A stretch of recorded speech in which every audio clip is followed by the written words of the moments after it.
Pada suatu hari di mana sang mentari terang benderang. Namun tak lama kemudian nampak asap hitam datang yang merusak pemandangan dan membuat banyak orang risau. Tak lain mereka adalah penjajah Belanda.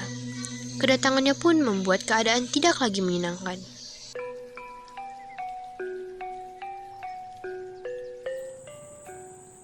Bu Darmi. Iya, ada apa Bu Suri? Saya dengar Belanda datang ke sini ya?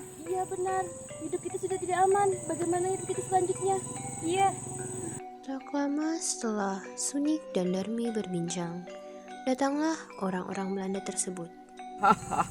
Hai kaum padri, tunduklah kepada kami dan tunduklah kepada anggota-anggota kami semua.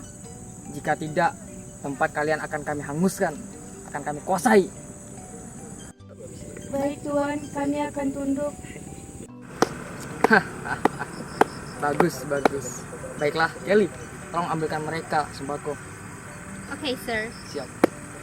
Di sini siapa yang kalian hormati? Hah? Tuanku Imam Bonjol, Tuan. Oi, siapa yang kalian sebut tadi? Asal kalian tahu, disinilah aku yang berkuasa. Akulah yang harus disegani. Paham? Itu sembako untuk kalian. Baik Tuan, terima kasih. Kami pergi dulu Tuan. James, I dengar ada 2 golongan yang bisa kita manfaatkan in here. 2 golongan. Lebih baik kita adu domba 2 golongan tersebut agar kita bisa menguasai wilayah ini. Ya, sekarang tugas kita adalah untuk menghasut mereka. Kita adu domba saja mereka. Baik, laksanakan. Setelah merancang rencana, James mengutus Kelly untuk mengadu domba 2 kaum tersebut, yaitu kaum Padri dan kaum Adat. Selamat sore. Selamat sore. Saya datang kemari ingin menyampaikan sesuatu kepada kalian tentang kaum hitam. Ada apa dengan kaum hitam sehingga Nona datang kemari? Apakah selama ini kalian tidak merasa bahwa kaum hitam telah meremehkan kaum kalian, mencoba merusak nama baik kaum kalian, dan ingin mencoba menghancurkan kaum kalian sehingga dapat dicap buruk oleh semua orang? Benarkah itu Nona? Ya, jika kalian tidak percaya kepada saya, ambil saja uangnya. Jika saya berbohong, kalian boleh menggunakan uang ini. Tidak Nona, terima kasih. Saya selalu percaya pada Nona. Ya sudahlah kalau begitu. Saya hanya ingin menyampaikan hal tersebut kepada kalian. Good afternoon. Good afternoon. Setelah menghasut kaum Padri, Kelly juga menghasut kaum Adat, sehingga membuat hati kaum Padri dan kaum Adat berapi-api setelah mendengar perkataan Kelly tersebut. Setelah selesai menghasut, Kelly menemui James. Aku harap mereka teradu domba dan kata-kata kita tadi ya. Iya, Sam. Sekarang kita tunggu saja apa yang akan terjadi kepada kedua kaum tersebut. Iya. Dan karena terhasut, Darmi mendatangi Dewi. Wahai Dewi, ada apa Darmi? Apa maksud kalian menghancurkan nama baik kaum putih? Apa? Bukankah kaum kalian yang telah menghina kaum kami? Apa-apaan ini? Kalian yang sudah menghancurkan nama baik kaum putih. Bukankah kalian yang menghina kami? Aku akan melaporkanmu kepada Tuan Imam Bonjol. Baiklah, jika itu maumu, aku juga akan melaporkan pada pemimpin kami. Saat itulah, kaum putih dan kaum adat sudah saling membenci, sehingga terjadi perang karena telah terhasut oleh perkataan orang-orang Belanda tersebut. Tuan Hitam, seharusnya karena perbedaan agama kita tidak menyelesaikannya dengan berperang. Apakah kamu takut menghadapi kaum adat sehingga kamu takut jika kita berperang? Sebenarnya aku tidak takut, tetapi karena kalian ingin berperang, aku akan menghadapinya. Banyak bicara kau, serang!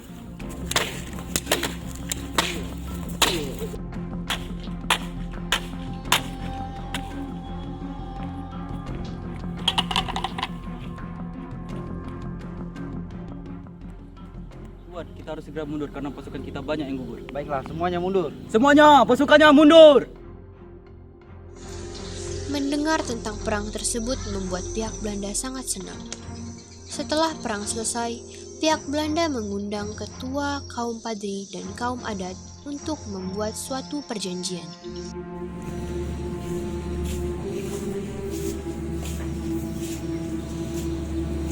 kemarin setelah datang ke tempat pertemuan kita. Nah, jadi maksud saya untuk mengundang kalian semua, yaitu untuk menanam perbatasan kita antara kaum kalian dan tentara saya. Oke? Baik, kami akan setuju. Akan tetapi jika kaum Padri melanggar perbatasan, kami sebagai kaum hitam akan memberi hukuman. Sebetulnya aku tidak setuju dengan perjanjian ini. Tapi karena kaum adat menyetujuinya, aku juga akan setuju. Tetapi Belanda mengingkari perjanjian tersebut dan kaum hitam pun menyadarinya karena Belanda melakukan tindakan-tindakan yang kejam kepada penduduk Minangkabau, yaitu kaum hitam, dengan dipaksa bekerja, dan pemimpin kaum hitam pun mengadakan pertemuan dengan Imam Bonjol. Aku telah menyesal telah mengikuti perjanjian tersebut.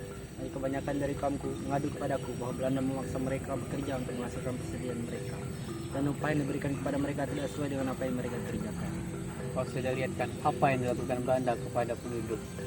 Dari awal mereka telah memanfaatkan kita. Jadi bagaimana? Apa yang harus kita lakukan?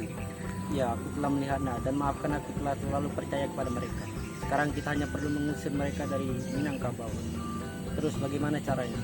Kita harus bersatu untuk mengusir mereka dari sini. Kumpulkan penduduk dan pengikutmu. Baik. Oke, besok fajar kita berkumpul di sini. Kita akan menyerang mereka. Aku juga akan membawa pengikutku. Setelah pertemuan itu, Tuanku Imam Bonjol dan Tuanku Hitam memutuskan untuk melakukan penyerangan kepada Belanda. Dalam peperangan ini, Belanda mengalami kesulitan menghadapi kedua golongan tersebut. Perang pun terjadi. Mendengar keriuhan di luar, James merasa khawatir, dan bawahannya Bram menemui Kelly dan James untuk memberitahu mereka bahwa mereka sudah dikepung dan memutuskan untuk bersembunyi terlebih dahulu. Apa yang terjadi di luar? Kita diserang, Tuan.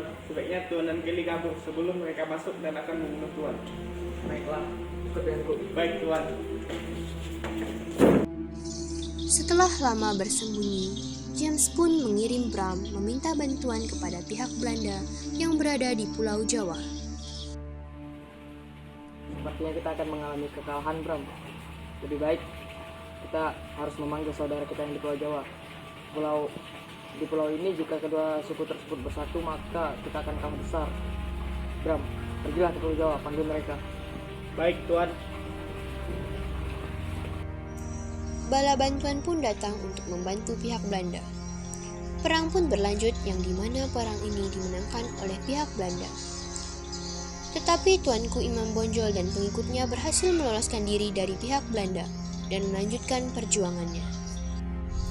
Pada bulan Oktober 1837, Tuanku Imam Bonjol diundang ke Palakna untuk berunding. Tapi pada saat itu juga, Tuanku Imam Bonjol ditangkap oleh Belanda dan diasingkan ke Cianjur dan meninggal pada tanggal 6 November 1864. Dan Pulau Sumatera Barat pun menjadi milik Belanda.